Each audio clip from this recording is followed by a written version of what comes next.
Presenting Shri विश्व Tarak रत्नत्रय विद्याराजितम Jainism course, जिसके लेखिका है परम पूज्य साध्वी जी भगवान श्री मणिप्रभा श्री जी महाराज साहिब। प्रस्तुत है जैनिज्म कोर्स बुक 1 के 5th टॉपिक तत्व ज्ञान का एपिसोड 1।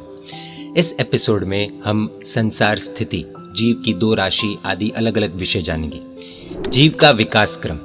जीव के विकास क्रम को समझने से पहले जीव की संसार स्थिति, संसार परिभ्रमण, कौन सा जीव मोक्ष में जाने योग्य है, कौन सा जीव अयोग्य है तथा जीव के विकास के साधक एवं बाधक तत्व कौन से हैं, इन सब बातों को जान लेना अति आवश्यक है। जीव की संसार स्थिति जानते हैं। जीव अनादि है। विश्व में जितने भी जीव हैं वे सभी सिद्ध भगवंत बनने के रॉ मटेरियल है। अनादिकाल से जीव इस संसार में परिभ्रमण कर रहा है। जीव कभी नया पैदा नहीं होता। जीव एवं कर्म का संबंध भी अनादि है। जैसे सोने की खान में सोना एवं मिट्टी का संबंध अनादि है, जगत भी अनादि है। कर्म अनादि होने से कर्मकृत संसार भी अनादि है। अर्थात जो भटकता है वह जीव अनादि है, जिसके कारण भटकता है वह कर्म संबंध भी अनादि है। जहाँ भटकता है यानी कि वह स्थान यानी कि संसार, वो भी अनादि है। सर्व जीव की 2 राशि, अव्यवहार राशि, व्यवहार राशि। पहले अव्यवहार राशि के बारे में जानते हैं। जीव का अनादि निवास स्थान निगोद है। निगोद अर्थात सूक्ष्म साधारण वनस्पति का है। सूक्ष्म यानी कि जो आंखों से नहीं देखा जा सकता। इनके एक शरीर में अनंत आत्माएं होती है। वे सब एक साथ श्वास लेती है एवं एक साथ आहार ग्रहण करती है। अपने एक पलकारे जितने समय में ये जीव 18 बार जन्म एवं 17 बार मरण को प्राप्त करते हैं। इस सूक्ष्म निगोद का एक ऐसा विभाग भी है कि जहां से आज दिन तक जीव एक बार भी बाहर निकलकर बादर अवस्था को प्राप्त नहीं हुआ है। बादर अर्थात जो आंखों से देखा जा सकता है। अनादिकाल से वे वहीं पर है। ऐसा जीव अव्यवहार राशि का जीव कहलाता है। अब व्यवहार राशि जीव के बारे में जानते हैं। जब एक जीव सिद्ध होता है तब एक जीव अव्यवहार राशि से व्यवहार राशि में आता है। व्यवहार राशि में आने के बाद जीव का 84 लाख जीव योनि में परिभ्रमण एवं पृथ्वीकाय, अपकाय, तेवकाय आदि के रूप में व्यवहार शुरू होता है। जीव की 3 क्वालिटीज, अभव्य जीव, जाति भव्य जीव, भव्य जीव। पहले अभव्य जीव के बारे में जानते हैं। जिस आत्मा में स्वभाव से मोक्ष पाने की योग्यता नहीं होती, ऐसे जीव को अभव्य जीव कहते हैं। जैसे किसी स्त्री को पति का योग मिलने पर भी पुत्र की प्राप्ति नहीं होती, वैसे ही अभव्य जीवों को भी धर्म सामग्री प्राप्त होने पर भी मोक्ष की प्राप्ति नहीं होती। जाति भव्य जीव। कितने जीव ऐसे भी होते हैं कि वे जाति से तो भव्य होते हैं, लेकिन इन्हें अव्यवहार राशि से बाहर आने का मौका ही नहीं मिलता।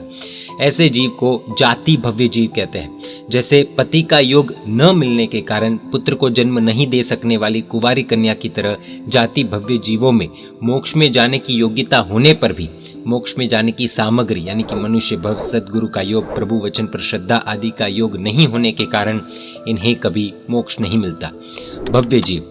मोक्ष में जाने की योग्यता वाला जीव भव्य कहलाता है। जैसे किसी स्त्री को पति का योग मिलने पर पुत्र की प्राप्ति होती है, वैसे धर्म सामग्री के योग से भव्य जीव को मोक्ष की प्राप्ति होती है। जितने भी जीव मोक्ष में गए हैं, जाते हैं एवं जाएंगे, वे सभी भव्य ही है।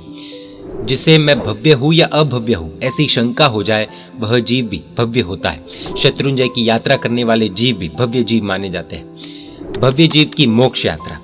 जीव इस संसार में अनादिकाल से यानी कि अनंत पुद्गल परावर्तन काल यानी कि अनंत उत्सर्पिणी प्लस अवसर्पिणी पूर्ण कर चुका है।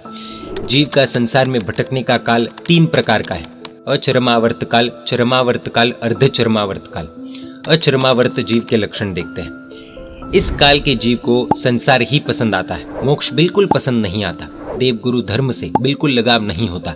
इस काल में राग द्वेष की तीव्रता, सहजमल के कारण जीव सतत गाढ़ कर्मों को उपार्जित कर संसार में भटकता है। जीव का ये संसार दुख रूप, दुख फलक एवं दुख की ही परंपरा वाला होता है। चरमावर्त जीव के लक्षण देखते हैं। इस जीव को संसार भी पसंद आता है, मोक्ष भी पसंद आता है, देवगुरु धर्म भी पसंद आते हैं। जब जीव चरमावर्त में प्रवेश करता है तब सहजमल कुछ कम होता है। उसके कारण जीव को धर्म में कुछ रुचि पैदा हो जाती है। फिर भी सहजमल की उपस्थिति में जीव का मोक्ष नहीं हो पाता। अर्धचर्मावर्त जीव के लक्षण देखते हैं। इस काल में जीव को संसार बिल्कुल भी पसंद नहीं आता। मोक्ष में जाने की उत्कृष्ट इच्छा होती है। देव गुरु धर्म बहुत ज्यादा अच्छे लगते हैं। इस काल में जीव का पुरुषार्थ इतना प्रबल हो जाता है कि अर्धपुत्कल परावर्तन में वो मोक्ष में जाने योग्य बन जाता है। अर्धपुत्कल परावर्तन काल में जीव का विकास। किसी व्यक्ति ने एक तुंबड़ी यानी कि बर्तन पर मिट्टी एवं तेल का लेप लगाकर उसे 3 दिन तक धूप में सुखाया। सूख जाने पर पुनः इसी प्रकार लेप लगाकर धूप में सुखाया। इस प्रकार 8 बार तुंबड़ी पर लेप किया। फिर उस तुंबड़ी को एक गहरे तालाब में डाल दिया। गजब हो गया। तैरने का स्वभाव होने पर भी वह तुंबड़ी तालाब के पानी में डूब गई। बाद में थोड़े दिन में मिट्टी के निकल जाने पर तुंबड़ी अपने मूलभूत तैरने के स्वभाव में आ गई। ये बात आत्मा पर भी घटती है।